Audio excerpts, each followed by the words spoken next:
I didn't even know that Summerween was a thing, but I wanted to participate in this challenge. So I hit all my thrift stores, but nothing was coming to me.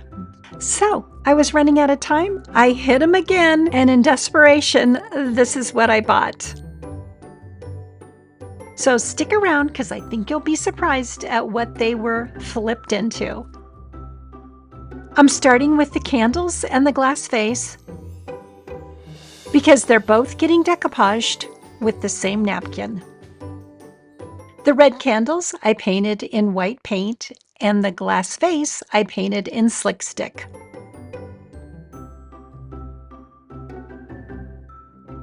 My inspiration is MacKenzie Childs, and I'm using these napkins so I don't have to paint the checks. I'm using Mod Podge as my decoupage medium. And you can see the candle on the left. I painted the top of that black, and you'll see why in a minute. And I used plastic wrap to smooth out the napkin. To give it that MacKenzie Childs touch, I took this gold marker and a stiff paintbrush, and I would make a little line, and then I would take the paintbrush and try to pull the paint out a little bit over the white part of the napkin. And the red candles that I painted, those were kind of my practice because by the time I got to the glass vase, I pretty much had the right method down. And I'm going to show you how I finished the vase before I get back to the candles. I took 1/4-inch gold tape that I purchased from Amazon, thank goodness for overnight delivery, and I applied it to the vase right above the decoupage paper to give it a finished look. Now back to the candle. To give my candle that drippy wax look, I used a black glue stick. And the only negative is black glue sticks are very stringy. If you don't like glue strings, this is going to drive you crazy. But the glue is very durable. You don't have to worry about knocking off the little drips.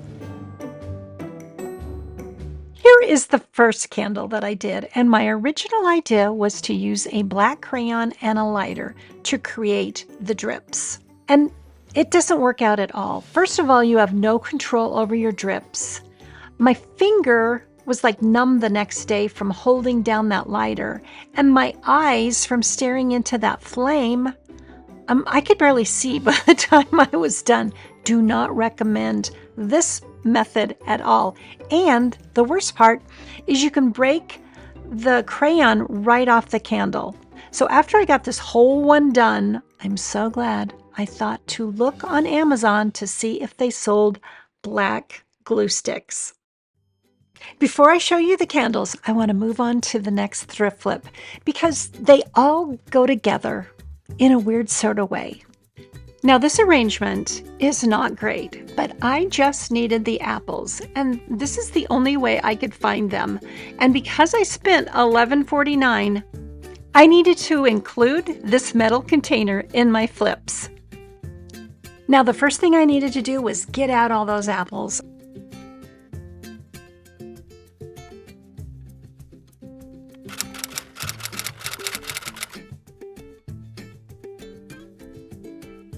And when I pulled these apples out, they were such a mess with glue and moss, and they were a little more than I bargained for, but they're the only ones I could find.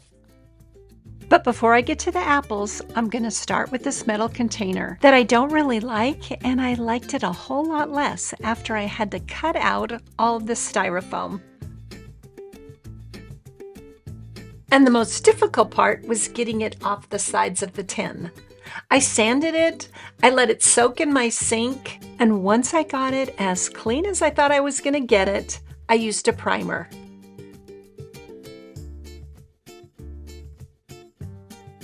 I did 2 coats of the primer, I let it dry, and then I spray painted it orange.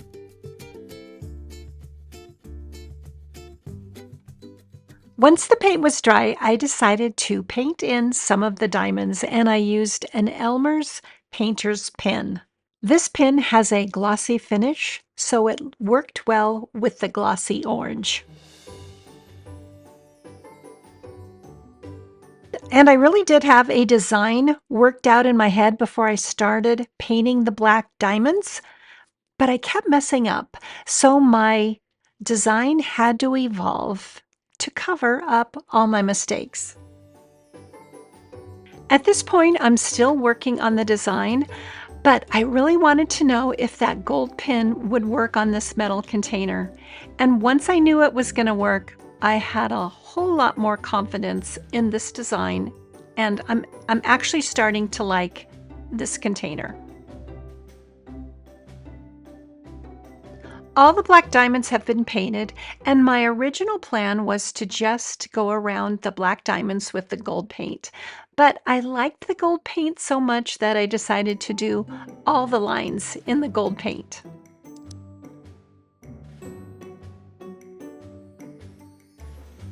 Then I went around the top with the gold pen, and whenever it seemed like it was running out of paint, I just gave it a good shake. Sometimes I pumped that tip a little bit, and it was good to go with the paint flow. Now the inside of this container is pretty rough, so I ended up painting it all black. And you'll see that in a minute, but first I'm going to start the apples. And here's why I needed the apples. I want to make fake bake caramel apples. And my number one tip would be buy apple barrel paint in the color caramel, or any craft paint in the color caramel, because it was not that easy to match. This is actually our second batch. Here's our first batch after we thought we'd add just a little bit of black, and that was not good, so we had to start over. The base is glossy Mod Podge. Now, my craft paints, I didn't think they were that old, but most of them were pretty thick. So we started with some light brown, and then we added some yellow, a little bit of white, some more yellow, some dark brown, and then some red. And we finally got caramel. And the nuts are natural corncob bedding, and they really do look like nuts. And I should also say the other set of hands in this section of the video, that is my friend Sharon, who used to own a bakery. And I thought, who better to help me do this than Sharon? And you can see the apples don't have to be perfect. I left the glue that was on there from the floral arrangement they were in, and there's scratches on these apples, but it's all going to get covered with the caramel and the nuts.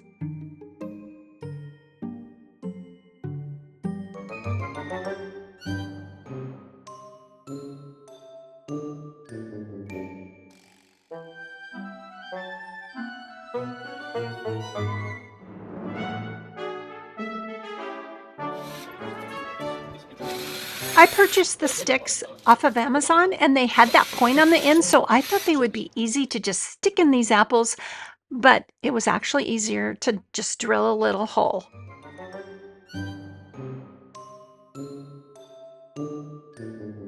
We still had some caramel left, so I looked around and found 2 apples that I already owned, and putting that stick in first made it a lot easier to put on the caramel.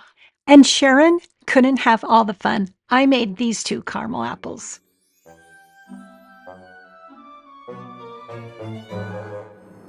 We added some dark brown to some Mod Podge to make dark chocolate, and Sharon made the apples very fancy.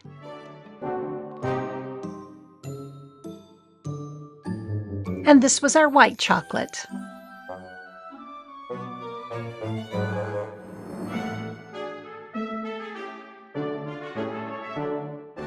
And finally, here is how everything turned out. You'll have to let me know what you think. And I want to thank the ladies of the Flipping Bunch for inviting me to do this collaboration. And there's a playlist linked down below, so don't forget to check them all out. And you know, I love fake bake, but I did buy all the ingredients to make real caramel apples. Thank you so much for watching. Don't forget to leave a comment, and we'll see you next time.